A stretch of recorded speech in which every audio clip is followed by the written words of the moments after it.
During the rush hours and stuff, it's not even safe just driving along Cheyenne because somebody's always trying to get out, and you can't blame them, but nobody stops to let anybody out either. A long two-lane stretch of road in West Fargo sees constant traffic that's causing safety concerns for local residents. One of them contacting Valley News Live to see what's being done. Good evening, everyone. Thanks for joining us. Valley News Team's Krista Bain talked with one man who has witnessed 3 serious crashes just in the past few weeks as the roads only get busier with all that growth. Car after car with a quick decision to catch a break in between. It's just not big enough. There's just too many people. A problem Steve Michaels sees every morning on his way to work at Cheyenne and 26th Avenue West. They aren't just little fender benders, you know, they're really bad. Where there's only a stop sign. As cars whip past, the last crash involved a baby. It hit on the doors too, and I don't really know what side the baby was sitting on, but it was like, oh my gosh, you know, that's a little kid and all they want to do is get into traffic. 16,000 cars travel on this area of Cheyenne every day. With 400 new homes being built near this same stretch each year, the city says traffic here will gain 3,000 more drivers with them. No, you shouldn't have to risk your life to get on the road anyway. Intersections along Cheyenne have one of the higher crash rates. In the last 3 years, at least 39. A growing problem that doesn't go unnoticed. A lot of rear ends, people not paying attention, not expecting to see stop traffic. You know, when you start backing up half mile, people don't expect to see cars stopped in the middle of the road. The city says this intersection will be widened this fall, adding turn lanes to prevent backed up traffic and a temporary light to give everyone a chance to get going. This section is part of a much larger project. Starting next fall, Cheyenne Street from 13th Avenue to 40th Avenue will be completely reconstructed into at least 4 lanes to prevent backups on the road. A fix Michaels wanted to speak up about so it can get fixed to keep everyone safe. I just felt that somebody needs to know that we have to do something here because it's just too dangerous. Krista Bain, Valley News Live. West Fargo Public Works says some of that heavy traffic on Cheyenne is coming from the construction on 32nd Avenue east of Veterans Boulevard. That project is scheduled to be complete by next Thursday. If you ever need help with any issue in your community, just call our Whistleblower Hotline and we'll do our best to get to the bottom of it. Just call 701-237-6576 and leave your tip.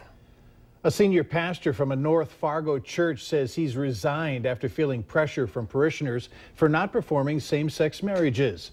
Messiah Lutheran pastor Steve Burnson told his church yesterday that he planned to leave. His church is part of the Evangelical Lutheran Church in America. The ELCA does not condone same-sex marriage. It's leaving it up to congregations to decide if they want to participate in same-sex marriages. Burnson says stepping down has not resolved the issue and people need to have more tolerance.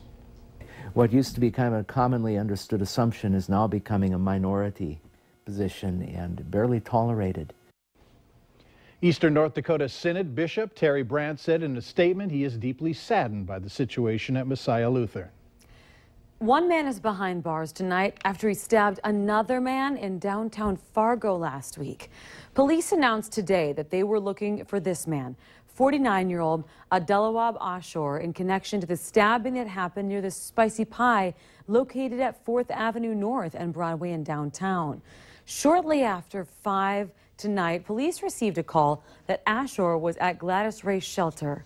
Police responded and took him into custody. He's being held in the Cass County Jail on one charge of aggravated assault. Concern tonight as we learn more about Fargo police dismantling plans for a fight involving Woodrow Wilson students last week.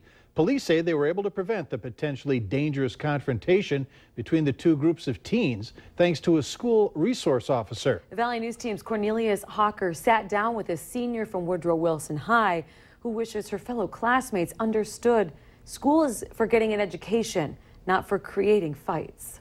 For her to report this and see it is very comforting, you know, because, you know, it's just not, this kind of stuff doesn't happen, you know, where a cop stops it before it actually happens.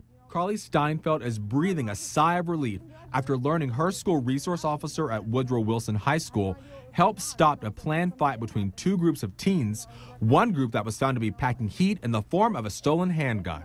It's really scary, because I never even knew this incident was, I never knew that it was happening, but it is. And like the other day I saw police officers, there's like 4 or 5 police officers at the school, and we're not allowed to know what it's about. So it's, it's scary to think about this, to think that you're not really in a safe spot anywhere. The fight was supposed to happen last Friday at a Southside park, but a traffic stop foiled that plan. Fargo police say 2 teens were referred to juvenile court in connection with this situation, and Steinfeld offers up some advice to those fellow students and anyone else thinking about doing something that could get them in trouble. Start learning now. At your young age and what you're going to get charged with, it's not worth the jail time. It's not worth prison time. You have a whole life ahead of you. Cornelius Hawker, Valley News Live. Police say they aren't sure what the teens were fighting about. Along with the stolen handgun, narcotics and drug paraphernalia were found during the traffic stop and the vehicle search. Fargo police haven't said what, if any, charges the teens will face.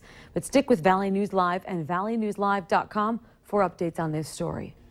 The North Dakota Attorney General's office is looking for 9 more criminal investigation agents. Law enforcement officers say they need more help, pointing to a crime rate that's been on the rise in the state. The agents will focus on internet crimes against children and human trafficking. I pointed out to them that local law enforcement, the local sheriffs and police departments have very diligently worked to increase their law enforcement personnel, and that the state has a role to play as well. And so they agreed. Despite news reports of such crimes, the Attorney General says North Dakota remains a safe place to live and raise a family. A local single mother is smiling very big tonight as she receives a Thrivent home for Habitat for Humanity for herself and her 3 kids.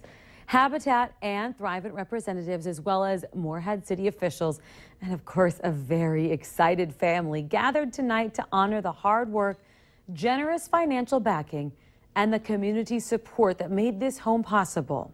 The mother overcame a childhood surrounded by abuse, drugs, and alcohol, and she's now using that experience to help disabled adults and at-risk homeless youth.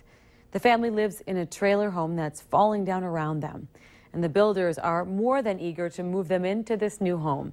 They'll repay that nonprofit mortgage over a period of 30 years, illustrating Habitat for Humanity's objective to give families a hand up rather than a hand out.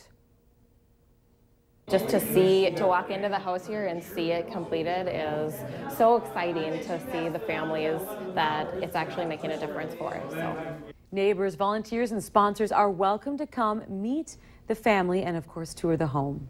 Here's a sign of the seasons. Flu shots are being offered to adult and children patients in Fargo and Moorhead. Adults and children are welcome. No appointment is needed. Every Monday, the Blitz will be at a different Sanford location from 5:30 to 7:30 p.m. at the downtown Fargo Broadway Clinic. Now, both the flu shot and nasal spray are available. Sanford Health recommends everyone ages 6 months and older should get a flu shot. Flu shots are also being offered for seniors during the month of October. And for more information, head to our website, valleynewslive.com, and click on this story.